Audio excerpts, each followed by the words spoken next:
AB Šiaulių energija pietinėje katilinėje buvo demontuoti du neefektyvūs susidėvėję dujų mazuto kurų dirbę vandens šildymo katilai KVGM 100. Rekonstravus katilinės pastatą įrengta 11 MW elektros ir 28 MW šilumos galios termofikacinė elektrinė kūrenama biokuru. Taip pat įrengtas 8,2 MW galios kondensacinis ekonomaizeris išmetamų į atmosferą degimo produktų šilumai išnaudoti. Bendras elektrinės kuro energijos išnaudojimo naudingumo koeficientas nemažesnis kaip 99%. Pagrindinis kuras naudojamas naujoje elektrinėje biokuras, kuris jos kuro balanse turi sudaryti ne mažiau kaip 70%. Iki 5% bendro viso kuro kiekio gali sudaryti smulkinti šiaudai. Taip pat elektrinėje gali būti naudojama iki 30% iškastinio kuro, gamtinių dujų arba durpių. Biokuras pristatomas uždaru autotransportu. Dažniausiai kuras vežamas puspriekabėmis su įrengtomis aktyviomis grindimis, bet galimas priėmimas ir iš savivarčio autotransporto. Vilkikas į katilinės teritoriją įvažiuoja pro įrengtą atskirą įvažiavimą ir pakeliamą užtvarą. Prie jo yra identifikuojamas ir užregistruojamas. Toliau jis važiuoja ant įrengtų svarstyklių. Kiekvienam automobiliui priskirta magnetinė kortelė, kurioje užfiksuoti biokuro tiekėjo duomenys. Sveriant automobilį kompiuteryje nuskaitomi svarstyklių ir kortelių skaitytuvo duomenys. Tuo pačiu pamatuojama atvežto kuro drėgmė ir paimamas biokuro mėginys. Nuo svarstyklių autovilkikas važiuoja į jam sistemos nurodytą biokuro priėmimo vietą. Išsikrovęs autovilkikas vėl važiuoja ant svarstyklių, kur vėl pasveriamas, užregistruojamas ir išleidžiamas pro pakeliamąjį užtvarą. Visa kuro priėmimo ir apskaitos sistema automatizuota. Toliau kuras iš priėmimo duobės įrengtais 2 greiferiniais kranais yra perkeliamas į pastatytą apie 9000 kubinių metrų talpos uždarą mechanizuotą kuro sandėlį arba tiesiai į tarpinį kuro bunkerį. Kuro sandėlio užtenka 5 dienų elektrinės darbui nominaliu apkrovimu. Robotizuoti greiferiniai kranai automatiškai skenuoja kuro lygį išpylimo duobėje, lygį sandėlyje, atlieka kiekvieno kaušo svėrimą. Duomenys registruojami ir apdorojami kompiuteryje. Kraudami kurą nuolat lygina kuro paviršių. Tuo pačiu greiferiniai kranai užtikrina pastovų kuro tiekimą į tarpinį kuro bunkerį. Tarpinėme bunkeryje esantis 3 sraigtiniai transporteriai, reversuojant jų sukimosi kryptį, gali tiekti kurą į 2 juostinius transporterius, virš kurių įrengtos elektromagnetinės metalo gaudyklės. Jos surenka biokurio esančias metalo priemaišas į metalo atliekų konteinerį.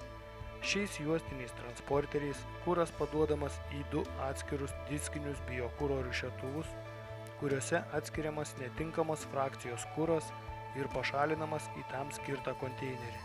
Vėliau šis kuras gali būti smulkinamas atskirų smulkintuvų ir grąžinamas į kuro sandėlį arba grąžinamas tiekėjui. Tinkamos frakcijos kuras iš kiekvieno diskinio rūšiuotuvo 2 grandikliniais transporteriais paduodamas į katilo pakuros kuro bunkerį. Energijos gamybai naudojamas natūralios cirkuliacijos danų kompanijos DP Clean Tech Europa garo katilas. Jo našumas 50 tonų į valandą, temperatūra 460 laipsnių Celsijaus, perkaitinto garo slėgis 45 barai. Katilas yra erdvinio sluoksninio deginimo tipo su vibruojančiu maitinimo vandeniu aušinamu ardynu. Jis yra pilnai suvirintas, šiluminių išsiplėtimų kompensacijai gali laisvai plėstis į viršų. Visuose katilo šildymo paviršiuose vanduo teka aukštyn, o visi nuleidžiamieji vamzdžiai nėra šildomi ir sudaro atraminę įrenginį palaikančią konstrukciją. Katilas maitinamas moderniame cheminėme vandens paruošime paruoštų, po to deaeruotų vandeniu. Katilo būgne vyksta vandens ir garo atskirimas, švarus garas paduodamas į 3 laipsnių garo perkaitintuvą, kuris sumontuotas konvektyvinėje katilo šachtoje. Per kaitintuvę garas perkaitinamas iki nustatytos 460 laipsnių temperatūros. Toje pačioje konvektyvinėje šachtoje sumontuotas 2 laipsnių konvekcinis išgarintuvas. Išgarintuvas sujungtas su katilo būgnu ir sudaro atskirą cirkuliacinį kontūrą. Konvektyviniai šildymo paviršiai iš išorės valomi gariniais apipūtimo įrenginiais. Praėję konvektyvinėje šachtoje sumontuotus paviršius degimo produktai nukreipiami į už katilo sumontuotą plieninį ekonomaizerį, kuris sudarytas iš 3 paketų. Ekonomaizerėje vyksta pirminis katilo maitinimo vandens pašildymas. Praėję ekonomaizerį degimo produktai patenka į oro pašildytoją, kuriame iki reikiamos temperatūros pašildo degimui reikalingą orą. Kuras iš kuro bunkerio 3 sraigtiniais maitintuvais paduodamas į kuro latakus, kuriais jis patenka į katilo sienoje esančius pneumatinius kuro skirstiklius. Jais kuras įpurškiamas ant ardyno galinės dalies. Ardynas sudarytas iš vertikaliai sumontuotų aušinamų panelių, kurios atremtos į juostinės spyruokles ir pertraukės sujungtos su ekscentrinė pavara. Smulkus kuras užsidega vos papuolęs į kuryklos erdvę, o stambesnės kuro dalelės krinta ant ardyno ant jau degančių kuro dalelių, todėl veikiamos liepsnos greitai džiūsta ir užsidega. Erdvėje sudega apie 80% kuro. Kuro sluoksnio storis ant vibracinio ardyno paprastai būna apie 100 mm. Sąlyginis aktyvaus degimo plotas, lyginant su tradiciniu perstumiamu ardynu, yra daug didesnis. Be to kuryklos erdvėje dega didžioji kuro dalis. Tai įgalina sukurti didesnį kuryklos šiluminį įtempimą ir intensyvesnius šilumos mainus. Degimui reikalingas oras paduodamas vienu oro pūtimo ventiliatoriumi 3 srautais. Pirminio oro srautas paduodamas po ardynu, kur reikiamų slėgių paskirstomas per oro padavimo angas tarp ardyno panelių. Antrinis oras įpučiamas per didelio skersmens tūtas virš ardyno reikiamų greičių, leidžiančių gerai infiltruoti orą į degimo srautą ir gerai sudeginti CO dujas. Nesudegusios dalelės ir dujos, praskriejusios pro antrinio oro zoną, baigia degti dar aukščiau tretinio oro srauto zonoje. Viršutinės antrinio ir tretinio oro srautų padavimo tūtos išdėstytos taip, kad sukuria jų išdėstymo plokštumoje dvigubą oro degimo produktų sūkurinį srautą ir užtikrina tolygų temperatūros ir deguonies pasiskirstymą degimo produktuose. Biomasės katilas taip pat yra aprūpintas 2–30% katilo galios dujiniais degikliais sumontuotais katilo šoninėse sienose. Šie degikliai naudojami ir šalto katilo užkūrimui. Garo katilo pagamintas garas patenka į turboagregatą, kur gaminama elektros energija. Sumontuota vokiečių kompanijos MAN turbo gamybos Mark II daugiapakopė vakuuminė turbina. Turbinos korpusas pagamintas iš 2 dalių. Korpuse sumontuotas būgno tipo rotorius. Šis įrenginys sukomplektuotas su automatinė tepimo, aušinimo ir valdymo sistema. Turbinos rotorius sukasi 10 000 apsisukimų per minutę greičiu. Elektros energijos gamybai turbina per 2 velenų reduktorių sujungta su austrų gamybos ELIN generatoriumi. Generatoriaus rotorius sukasi 1500 apsisukimų per minutę, įtampa 10 kV. Turbina su generatoriumi pagamina 11 MWh elektros energijos.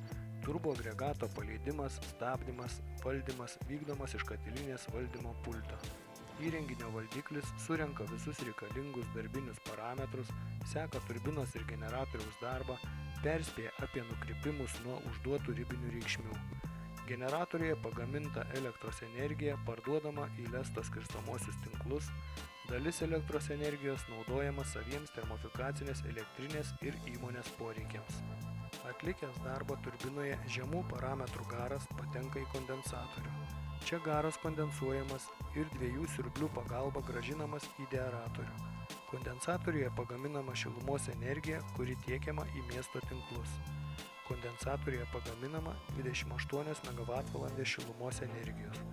Sustojus turboagregatui gali būti gaminama tik šilumos energija per turbinos apvado liniją. Šildymo sezono metu turbogeneratorius, o tuo pačiu ir kondensatorius dirba nominaliu režimu. Nešildymo sezono metu kondensatorius dirba pagal šilumos energijos poreikį, tinklo vandens cirkuliaciją per kondensatorių užtikrina 3 tinklo siurbliai. Iš katilo išeinančiose degimo produktuose būna iki 4 gramų kubiniame metre kietųjų dalelių. Dėl to įrengtas suomių gamintojo ECP elektrostatinis filtras, kuris surenka kietąsias daleles. Po įrenginio jų būna mažiau nei 100 mg kubiniam metre. Elektrostatinio nusodinimo procesas pagrįstas elektriškai įkrautų dalelių ir elektrinio lauko sąveika. Išmetamųjų dujų pelenai, patekę per kanalą ant elektrostatinio filtro, yra elektriškai įkraunami ir praeina pro elektrinį lauką tarp išlydžio elektrodų ir surinkimo plokščių. Surinkimo plokštės yra prijungtos prie pliuso, o iškrovimo elektrodai prijungti prie maitinimo bloko minuso. Antrinės įtampos tiekimo į elektrodus vertė svyruoja tarp 100 ir 200 kV, priklausomai nuo proceso sąlygų. Po kontakto su surinkimo paviršiumi arba su jau surinktų pelenų sluoksniu, pelenų dalelės išsikrauna ir lieka ant surinkimo paviršiaus, sudarydamos vis storesnius sluoksnius. Šie surinktų pelenų sluoksniai pašalinami nuo paviršių plaktukinėmis vibracinėmis sistemomis ir nukrenta į elektrostatinio filtro apatinius bunkerius. Degimo produktai praėję elektrostatinį filtrą yra aukštos temperatūros. Tam, kad išnaudoti dūmuose esančią šilumos energiją, įrengti 2 aktyvinio tipo kondensaciniai ekonomaizeriai. Tai Švedijos kompanijos Renergi GK ekonomaizeriai, kurie gamina energiją kondensuodami iš katilo išeinančiuose dūmuose esančius vandens garus, susidarančius deginant biokurą. Šie kondensaciniai ekonomaizeriai leidžia beveik trečdaliu padidinti biokuro elektrinėje pagamintą šilumos kiekį, nenaudojant papildomo kuro. Bendra abiejų įrenginių nominali šiluminė galia 8,2 MW. Kondensacinio ekonomaizerio veikimas yra pagrįstas sferinėmis dalelėmis, sukuriančiomis labai didelį šilumos mainų paviršių. Per specialiai suprojektuotus purkštukus sukuriami maži vandens lašeliai, kurie sudaro bendrą šilumos mainų paviršių. Dūmai yra intensyviai apipurškiami per purkštukus, o vandens lašelių paviršius atlieka mechaninio šilumos nešėjo vaidmenį. Kai drėgni dūmai yra aušinami, pasiekiamas rasos taškas ir dūmuose esantis vandens garai kondensuojasi. Tai yra iškrenta kaip skystis. Dujų šilumą sugėręs skystis per plokštelinį šilumokaitį perduoda šilumos energiją tolimesniam technologiniam procesui. Kondensacinėme ekonomaizeryje yra galutinai sugaudomi dūmuose likę nedideli kietųjų dalelių kiekiai. Dėl to iš dūmų išsiskyręs kondensatas yra valomas prieš išleidžiant jį į kanalizaciją. Sudėtinga kondensato valymo sistema, kaip ir ekonomaizeris, veikia automatiškai. Išleidžiamų į aplinką degimo produktų temperatūra būna apie 45 laipsniai Celsijaus. Dūmai šalinami per naujai įrengtą 60 metrų aukščio dūmtraukį. Jis pagamintas iš plieno. Viduje įrengtas sandarus nerūdijančio plieno įdeglas. Vidurinėje dūmtraukio aikštelėje sumontuoti dūmų monitoringo pirminiai prietaisai. Šie jutikliai nuolat matuoja anglies monoksido, azoto oksido, deguonies kiekius išmetamus į aplinką su išeinančiais degimo produktais. Visi surinkti duomenys atvaizduojami ir kaupiami dūmų monitoringo spintos prietaise. Be to duomenys perduodami į valdymo pulto kompiuterį. Visa elektrinės įranga, katilas, elektrostatinis filtras, kondensacinis dūmų ekonomaizeris yra pažangių technologijų CE sertifikuoti įrenginiai. Dėl to kai kurie išmetamų į aplinką cheminių elementų rodikliai yra 10 kartų mažesni nei nustatytos normos, o sieros oksido neišmetama visiškai. Deginant biokurą ant katilo ardyno susidaro pelenai ir šlakas, o elektrostatinėme filtre sugaudomi sausi pelenai. Šlapi ir sausi pelenai transporteriais patenka į įrengtus 4 uždarus pelenų konteinerius. Konteineriuose įrengti sraigtai užtikrina visišką jų užpildymą. Prisipildę konteineriai ištraukiami ir pakeičiami naujais traktoriumi su specialia priekaba. Traktorius gali būti naudojamas ir pelenų išvežimui.